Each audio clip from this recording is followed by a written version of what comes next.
Take two. Welcome back to the ADI podcast, the ADI Part 1 podcast, even with me, Craig Preedy. And me, Josh Holleran. You see, we've done so many of these now, Josh, we're even getting confused about the titles, but that's fine, isn't it? We're allowed to do that. Oh, Um, this is great. yeah, well, do you know what? Let's not cut this. We'll keep this in. It'll just make people smile. So, moving on our journey towards part one, we've spoken about a couple of books already. We spoke about driving, the essential skills. And we spoke about the highway code and know your traffic signs. So I thought it was about time we brought some of the big guns out. What do you reckon? Let's do it. What are the big guns? Okay, so the big guns are, first one, we've got the Driving Instructor's Handbook, which I'm sure you've all seen and maybe have on your bookshelves or on your reading list ready to purchase and have not yet got to it, or you have it and you don't know where to start. And the other one is Practical Teaching Skills for Driving Instructors. Now, there are numerous editions of these. In fact, the Practical Teaching Skills latest version is the 11th edition, and the ADI Instructor Handbook is the 21st edition. I'm not going to lie, you don't need the latest copies, and you might find secondhand copies of these books online, and or you can get one that's the 20th edition or the 19th edition, because pretty much the content hasn't changed over the last few years. But I would say that if anybody's considering buying one of the Driving Instructor's Handbook, which is maybe the 10th edition, that beware that the content has probably changed quite a lot in the last 11 years. So they might want to move on a little bit. So what do these books give us? What do you know about these two books, Josh? The content that's in them, I found looking through, is very similar. They are different, and we can almost use them for different purposes. But I think the titles give you a little bit of that inclination. The practical skills is almost helping you with your teaching and how to teach students, how we should be teaching them, maybe what does work, what doesn't work, how people learn. Whereas the handbook, I think, gives you a bit more kind of information on things like disabilities and lesson planning and the qualifying process. I think so. That's more almost knowledge based, things that we need to know, need to have an insight in. And the skills is, well, how are we going to do this job? What are your thoughts on that?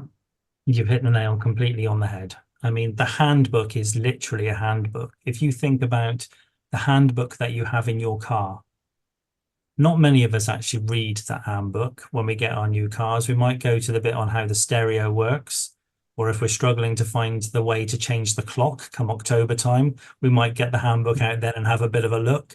But otherwise, it stays pretty much in the glove box or even in the boot.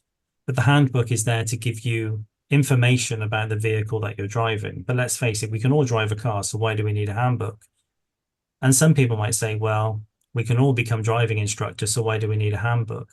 But there's information that is in the handbook that is really important for you to be able to back up some of the teaching that you're going to be able to do, or certainly to be able to answer questions with authority, with knowledge.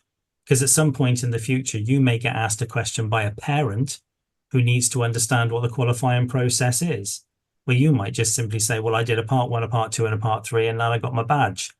But what actually was involved in that part three process, what was involved in the part two, rather than you just saying, oh, I did a driving test, tell them a little bit more, and you get that information from the handbook. Practical teaching skills, on the other hand, is everything that you need in order to be a good ADI. So if you're struggling to understand something like client-centered learning and what does it actually mean, then you can find information regarding that in practical teaching skills. If you're confused about how to create your first lesson plan, you can find that in practical teaching skills. If you're not sure in which order you should be thinking about your lessons, then that would be in practical teaching skills. But remember, these books are not set in stone. The handbook gives you up-to-date information, practical teaching skills gives you their idea of what it means to be a great instructor. But you may have your own thoughts and influences from other places, such as Josh's great podcast that he does, or Terry Cook's podcast that he does, or maybe some of the training courses that you've been on, or indeed from your own trainers. But these guides are things that all ADIs should have read part of, or certainly have copies of on their bookshelf. And when you do your part 1 test, the knowledge that you need is going to be contained within these books.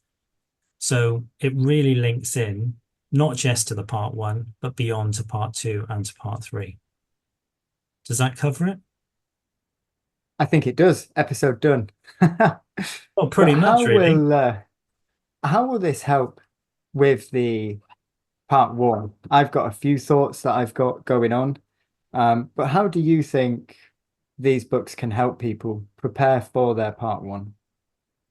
I think if you just take them as a book and think about reading it from page 1 through to the very end, then you're going to be put off by it quite quickly. I feel where the benefit is going to be is as you're going through revising and maybe doing some practice tests for your part 1, and you come across a question that you're not sure about, then this is where these books come into play, because at that point you pause on the question rather than guessing it and hoping that you've got it right. You use these books and go and find the answer. You can use some of the other books that we've already mentioned, but these 2 books will contain those things to do with your instructional skills, or the publications section, for example, instructional techniques. That's what we're going to find in this, and that's where it links into the part 1. So I would say if you're looking for some information on client-centered learning, then you go to practical teaching skills. But if you're looking for some information on disabilities and teaching people with disabilities, then you might want to go to your handbook to understand the rules and regulations governing that. So different books for different things, really. Different horses for different courses, as it were. Okay, but that's how I feel it links into your part 1. It's about using them effectively and not thinking about them as a cover-to-cover read, but dipping in and out and maybe sticking some post-its or some highlighter pen. Make it your book.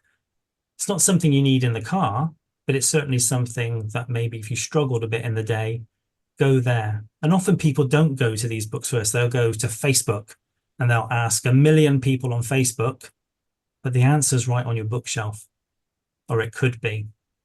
So why don't try that first? It does. We often see the questions that come up on social media. And an example that often comes up is, what is rote learning? Because it's something that I'd never really heard of before becoming a driving instructor. And again, I've mentioned it on previous episodes. Absolutely, someone will give you the answer. You need to select this answer. So when you next get asked that question, oh, great, it's this answer, C, whatever it is. But if you find that information from the relevant book, you're also going to learn why it's not as effective and what might be effective and examples of how to use different techniques. So that's just going to give you the more in-depth knowledge, which is what we should have when we're going for the part 1. Because if we don't have it at the part 1 stage, we're not going to need it really at the part 2 stage, but then we're going to start to struggle when we get to our part 3, or even beyond that when we're working as an ADI. So I do think, yes, you will get the answers online, but you'll get much more in-depth knowledge getting through these and using them as, like you said, a reference. They're a difficult read cover to cover, but when you go looking for specific information, you're going to find more along with the answer that you was looking for anyway. I agree. And actually, when you're doing your part 1, you've just decided to embark on this new fascinating career of becoming a driving instructor. Now is the time to be thinking about reading certainly practical teaching skills from cover to cover, because everything that you need to know as a driving instructor is in there. And as a new driving instructor who's maybe coming into teaching or coaching for the first time, there's a lot of really interesting stuff in there. And when you're sitting with your trainer, you think, oh, I read that somewhere. And then it starts to make more sense. And in the handbook, when you're looking at the qualifying process, what documentation do you need to take to your part 3? What do you need to take to your part 2? What type of car can I use for part 2? Am I allowed to use this? Am I allowed to use that? You know, it's understanding and having that knowledge, which you can either ask your trainer about or just be satisfied that you've got the answer that you want. You know, so now is the time to start thinking about the knowledge that you can gain from them when this is new to you. When you're a bit longer in the tooth, like us two are, maybe you won't refer to them as often. But I can tell you for certain I do. I still refer to them. If I'm teaching somebody that's challenging me, I might go back to practical teaching skills.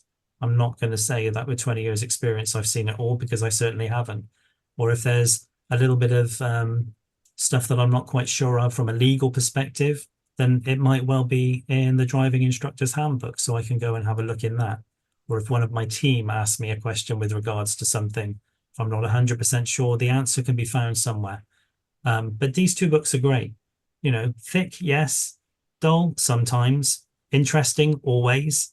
Knowledge-based, definitely. Helpful, absolutely. Have them on your bookshelf. You won't regret it. Some great books, much needed books for coming into the industry. And if you would like some help and guidance on qualifying as a driving instructor, getting through your part one, how to study, or you would like some structure to your studying, why not head to our social media pages, and they're available at the ADI Part 1 podcast, and that is the Facebook page and the Facebook group. If you're interested in our course or any of the information that we're putting out there, feel free to message me or Craig. And we hope you tune into the next episode. So make sure you give us a like, make sure you subscribe, leave any thoughts that you've got or any questions down in the comments, and we will get back to you. But thank you for listening or watching. We will catch you soon.